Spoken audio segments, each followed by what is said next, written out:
大家好，我是邱bình，我现在在河南。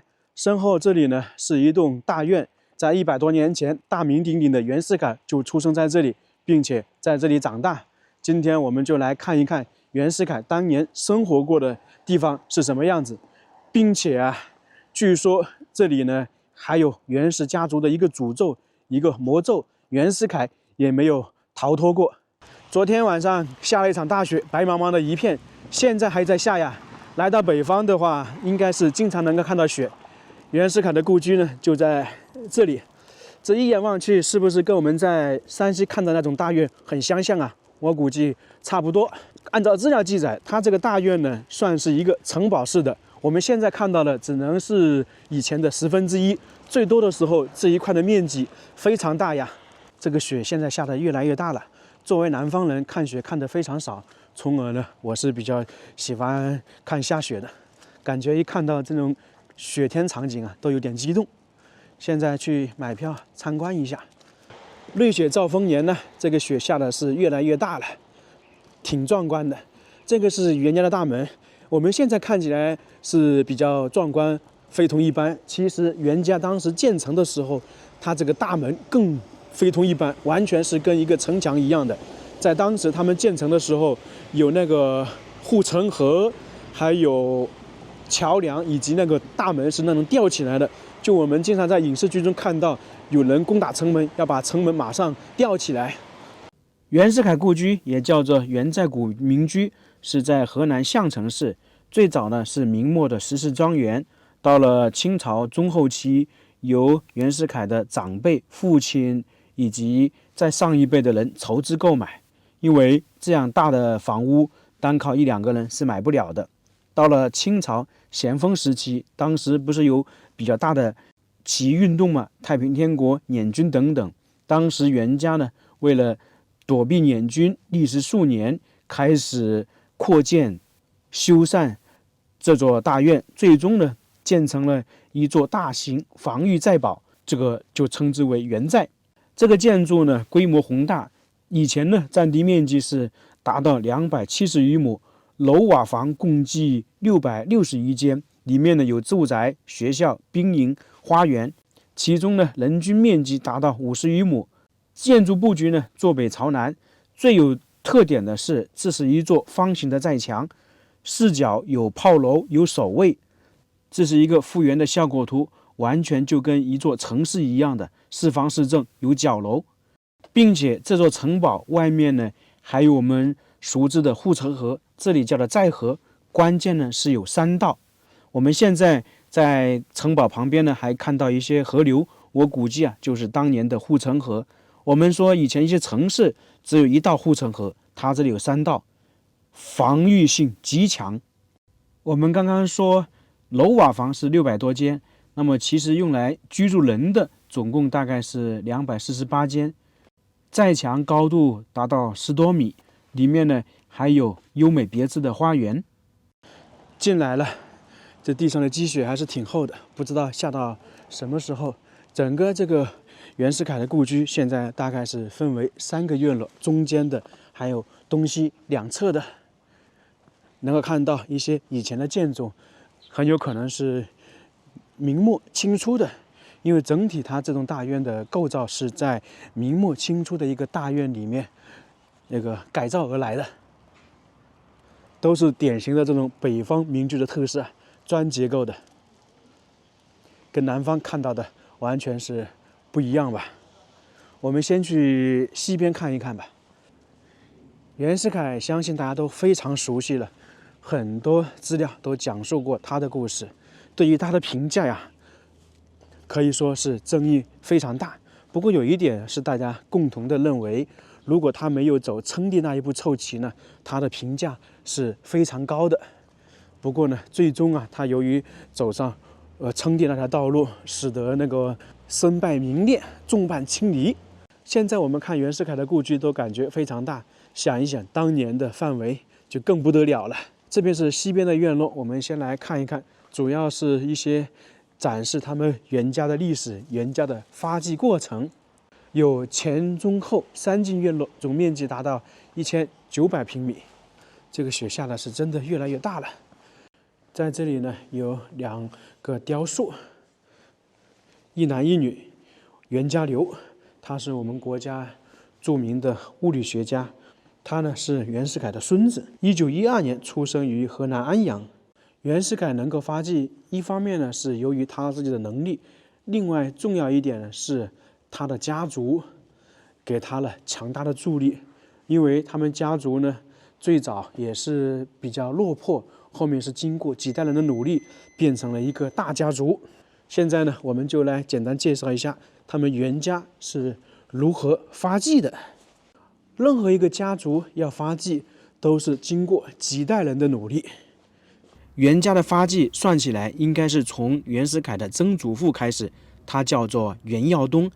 在他之前呢，袁家比较落魄，到了袁耀东那里，他中了秀才，尽管经常会说穷秀才，但是呢在古代秀才身份其实已经有点不一样了。袁家呢耕读传家就是从这里开始，一开始呢只是说普通的种地或者其他的，而中了秀才就完全开始不一样了，算是变成了有文化的家庭。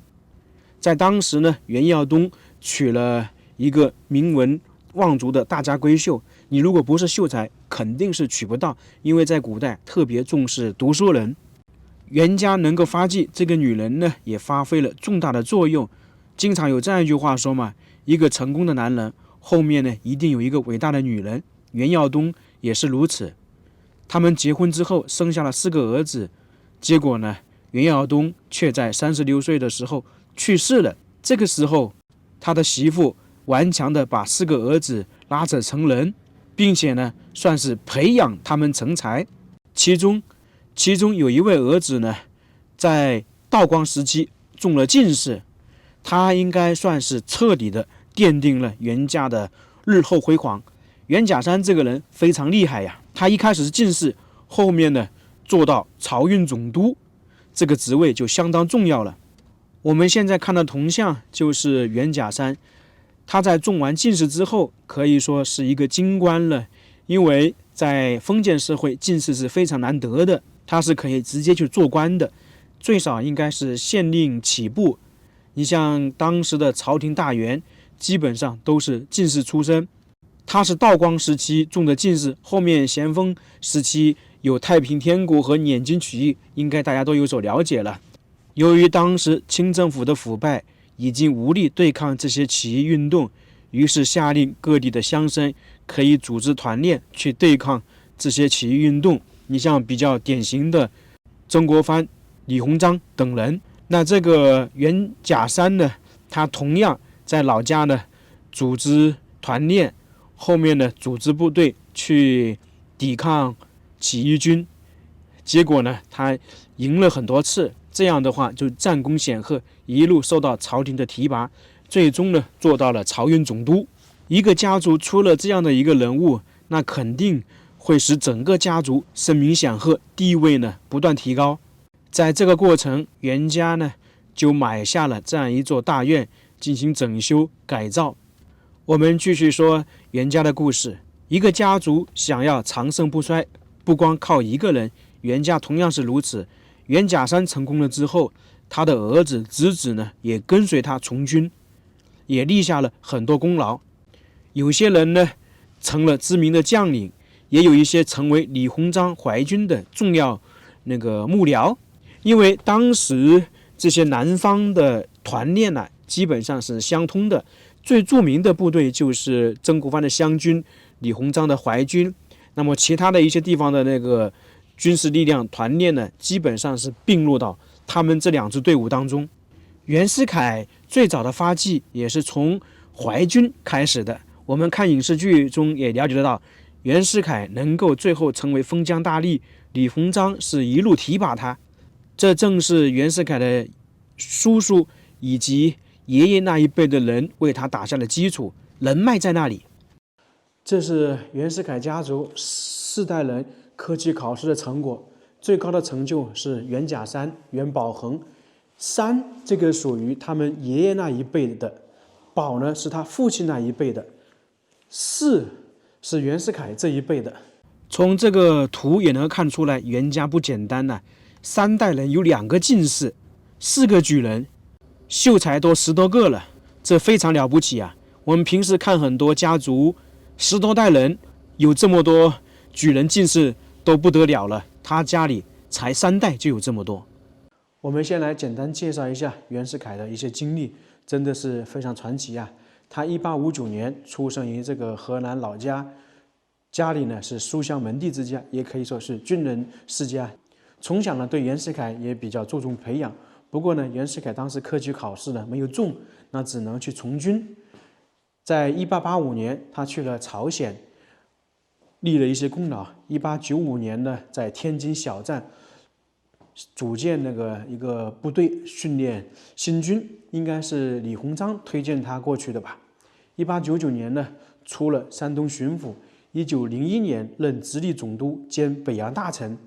这个时候啊，已经算是进入到清朝的核心统治层了。因为北洋大臣、直隶总督这个位置非常重要。你像以前的曾国藩做过，李鸿章做过，还有荣禄做过。李鸿章和荣禄呢，都是慈禧的心腹大臣。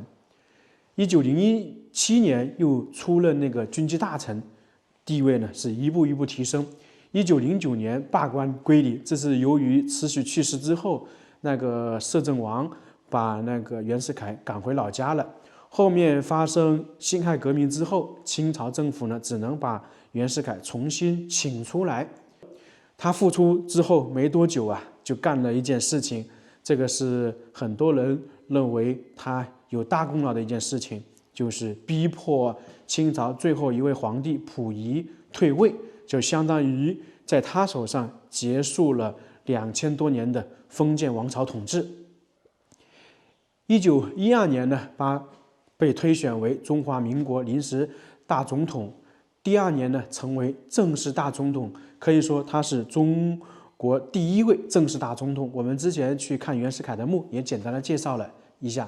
不过呢，由于他的一系列操作啊，他当时权力越来越大，最终呢，在1916年他称帝，不过呢，遭到举国反对，他当了大概是83皇帝嘛，就退位了。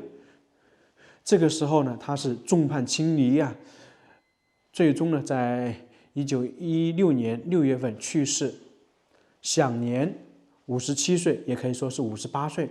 这个呢，也是他们家族的魔咒之一、诅咒之一吧。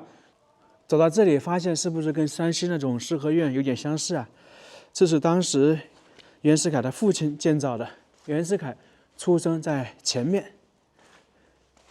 当然，这个房屋呢，应该也是经过修缮的，不过总体看得出来是清朝那种风格。每个地方的建筑都不一样啊。我们说看了很多山西大院，你一座山之隔的河南，它建筑明显就跟山西有点不一样了。进来可以看到床，袁世凯当时就出生在这张床上面。当然，这肯定是复制品的，只是向我们展示袁世凯当年出生在这里。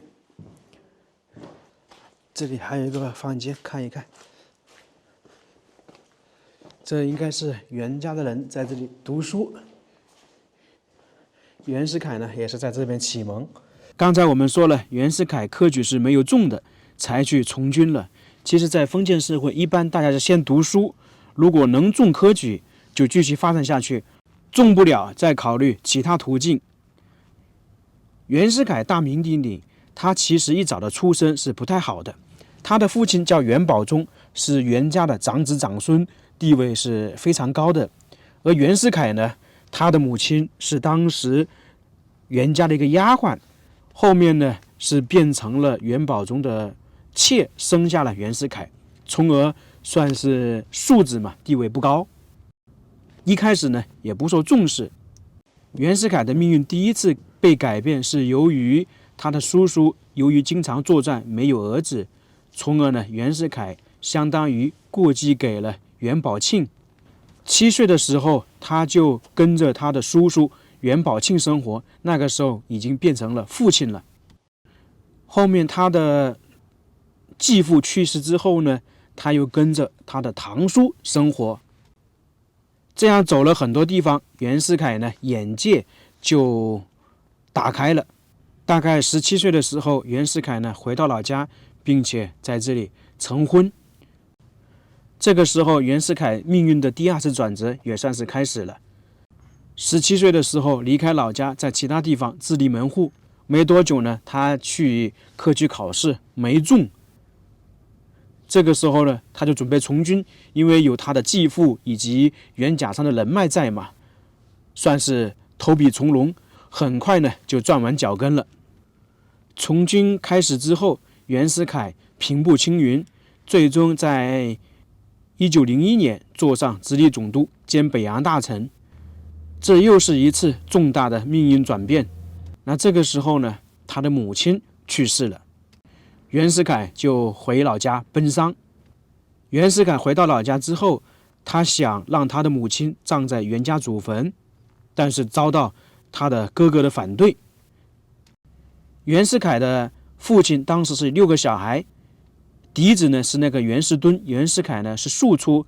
当时袁世凯想让他母亲葬在祖坟，他这个袁世都是坚决反对的。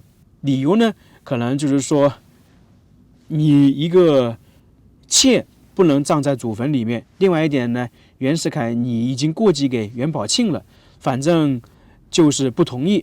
那袁世凯也没有办法呀。就算当时袁世凯的地位比较高，是直隶总督兼北洋大臣，但是他来到这个家里，他也没办法，因为本身在封建社会特别重视出身这一块。袁世凯呢是庶出，在这个家族他拿嫡子是没有办法，他又不能强行使用武力。最终呢，他的母亲没有葬入到祖坟。袁世凯这个时候就发誓，以后再也不回这个家了。父亲去世了，母亲也去世了，跟兄弟关系不好，他觉得没什么留恋，就走了。从这个时候开始，袁世凯确实没有回到他老家，直到他去世都没有安葬在这里。一个是我们刚才说的那个原因，还有一点是袁世凯想打破他家族的魔咒。具体就是从他曾祖父开始，到他爷爷那一辈，以及他父亲那一辈，寿命呢都不长，基本上是40岁、35岁、50来岁都没有活过58岁。这个阴影呢，一直笼罩在袁世凯的头上，不光是他，可能都笼罩整个袁家的头上。随着袁世凯的地位越来越高，年龄越来越大，他一直想打破这个魔咒。到了后面，袁世凯成为首任大总统，这里呢有一个他的蜡像，非常逼真呢，应该就是袁世凯做总统时期的模样。这个时期呢，年纪已经50多岁了，52岁吧。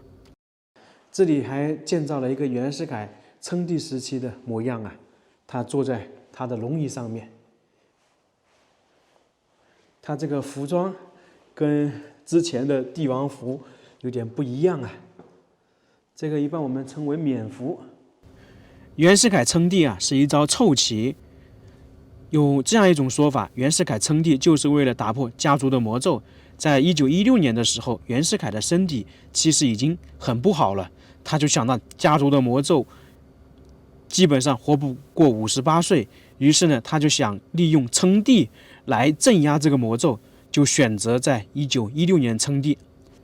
结果遭到举国的反对，连属下也反对，众叛亲离，当了83天皇帝就退位了，很快就病逝了，同样没有活过58岁，好像袁家的这个魔咒在他身上同样应验了，诅咒应验了。